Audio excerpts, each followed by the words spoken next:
예스 탑. 예스 탑. 최영대 뉴스 정면 승부. 수요일 하루 잘 보내고 계십니까? YTN 뉴스 FM 뉴스 정면 승부 최영일입니다. 여진이 이어지고 있는 경주 상황에다가요, 이 북핵 문제, 개헌, 또 하나 더해서 권력형 비리 의혹이 제기된 미르재단과 K스포츠재단 특혜 의혹까지 정기국회 쟁점 현안들이 쏟아지고 있습니다. 이런 가운데 추석 이후에는 이 대선 시기도 빨라지고 있죠. 무엇보다 반기문 사무총장 스스로 내년 1월 귀국을 예고하면서 정치권에서는 다양한 대권 행보 시나리오가 쏟아지고 있습니다. 추석 이후 발표되고 있는 각종 여론조사 결과도 이른바 반기문 대세론을 뒷받침하는 분위기인데요. 오늘 3, 4부 새남자의 정치수다에서는 반기문 총장의 대선 출마 문제와 함께 향후 대선 구도와 쟁점 현안들을 집중 분석해보겠습니다. 2부에서는 새누리당 정우택 의원을 연결해봅니다. 반기문 대세론, 충청권 의원으로 어떻게 보고 있는지, 또 이 정기국회 쟁점 현안으로 떠오른 북핵 문제, 권력형 비리 의혹 등 어떤 입장인지 함께 의견을 들어보겠습니다. 뉴스 정면 승부 지금 시작합니다.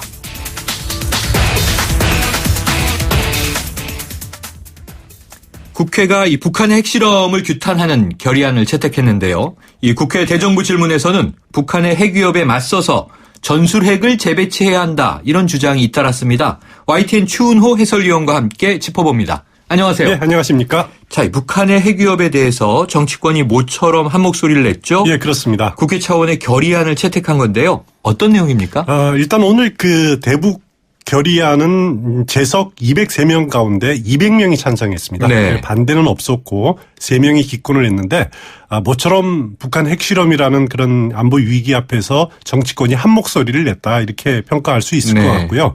결의안에서는 그 북한이 이렇게 무모하게 도발을 하게 되면은 북한은 국제사회로부터 고립에 직면할 것이다, 이렇게 경고를 하고, 핵개발로는 생존할 수 없다, 그래서 핵개발 계획을 전면 폐기하라, 이렇게 촉구를 하고 있습니다. 그리고 정부에 대해서도 대비체제를 구축해라, 그리고 북한의 군사 위협을 무력화할 수 있는 특단의 대책을 강구하라, 이렇게 요구를 하고 있습니다. 네.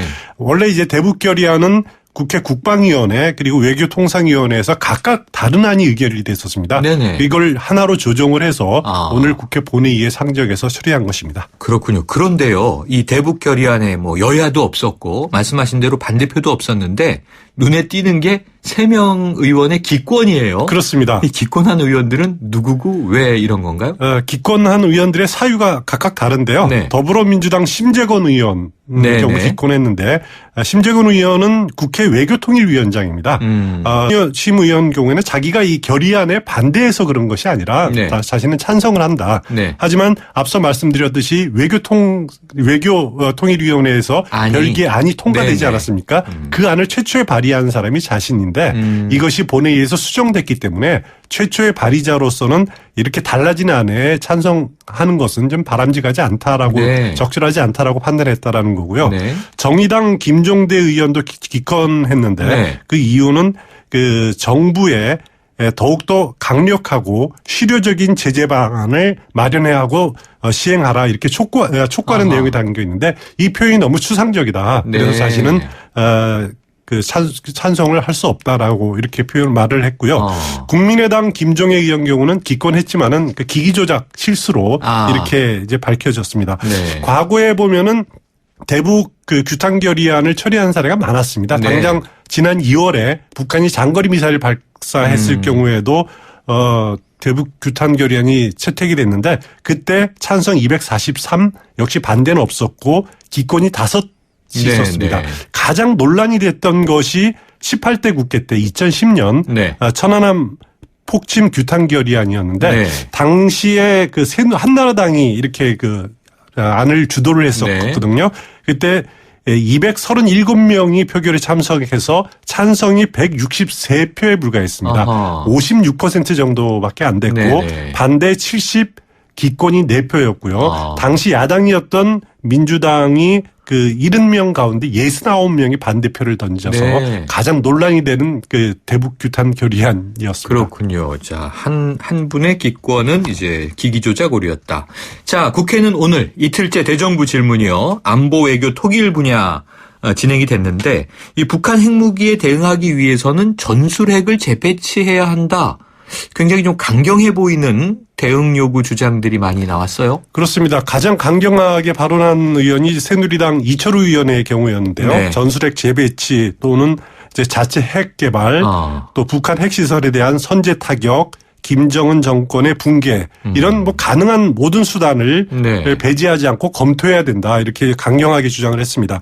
새누리당 윤상현 의원 경우에는 자체 핵 무장론에는 반대하는 입장이거든요. 네. 그러면서도 오늘은 북한이 만약에 핵미사일을 실전 배치에 접근하는 그런 레드라인을 넘어서면은 전술핵 재배치라는 카드를 꺼낼 때가 되지 않았느냐 이런 네. 입장을 보이기도 했습니다. 더불어민주당 그 김진표 의원 야당 네. 의원이지 않습니까? 핵에는 핵으로 대응해야 된다는 원칙에 따라서 북한이 핵을 제거할 때까지는 한시적으로 전술핵을 배치해야 된다. 뭐 이런 입장을 펴기도 했는데 반면에 이제 다른 야당 의원들 이제 더불어민주당 김한정 의원 경우 같으면은 전술핵 재배치나 핵무장론 무책임하다. 이렇게 입장을 밝히기도 했고요. 문제는 이제 가장 중요한 거는 정부의 입장인데 네. 황교안 국무총리는 한반도 비핵화가 기본 입장이다. 한미 상호 방위 조약에 의해서 핵 우산을 함께하고 양국 간 공조를 통해서 대응하는 것이 정부의 기본 입장이다. 이런 입장을 거듭 밝혔습니다. 네. 자, 또 한편 지금 정치권에서는 이 모병제 논란이 계속되고 그렇습니다. 있죠. 이 남경필 경기지사가 먼저 필요성을 이제 제기했고요.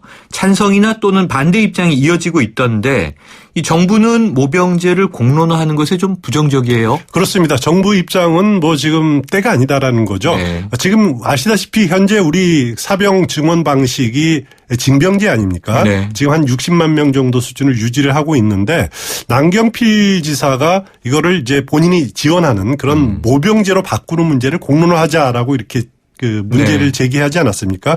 남 지사 경우에는 이제 우리가 저출산 시대에 접어들었고 올해의 경우에는 신생아 수가 43만 명에 불과하니까 네.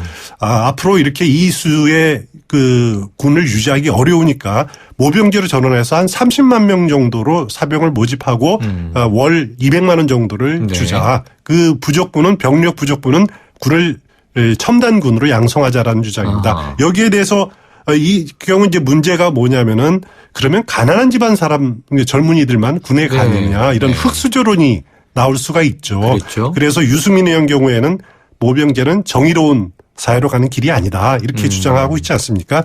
그래서 하여튼 뭐 이 문제가 정치권에서 좀 논의가 분분한 상황인데 정부는 반대 입장입니다. 황교안 국무총리는 모병제 공론화 자체가 시기상조다.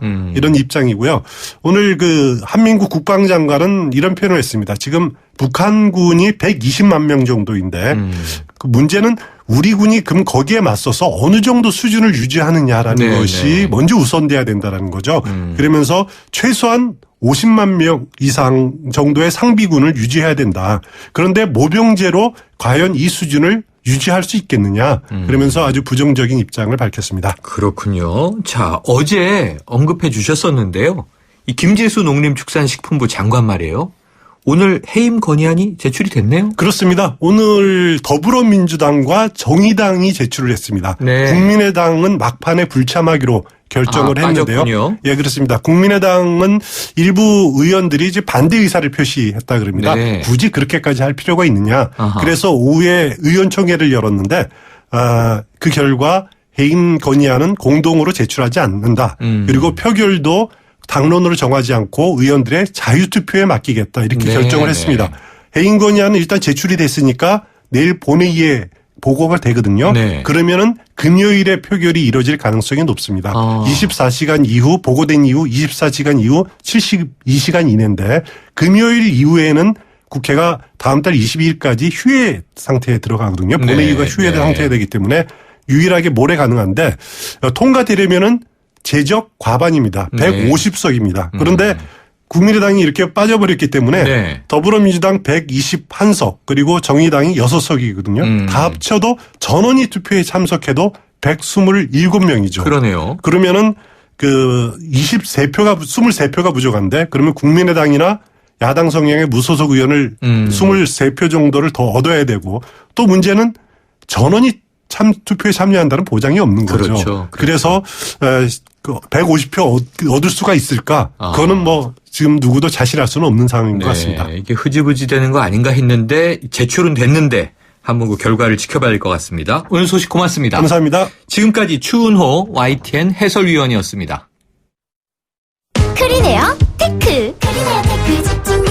주물 작업, 연마 작업, 페인트 작업. 분진가스 냄새 연기 작업장 분진. 이 세상에 못 없애는 분진이 어딨어. 크리네어 테크 집중기가 다 잡아줍니다. 예! 크리네어 테크. 크리네어 테크 집중기. 1부는 여기까지입니다. 2부로 돌아오겠습니다.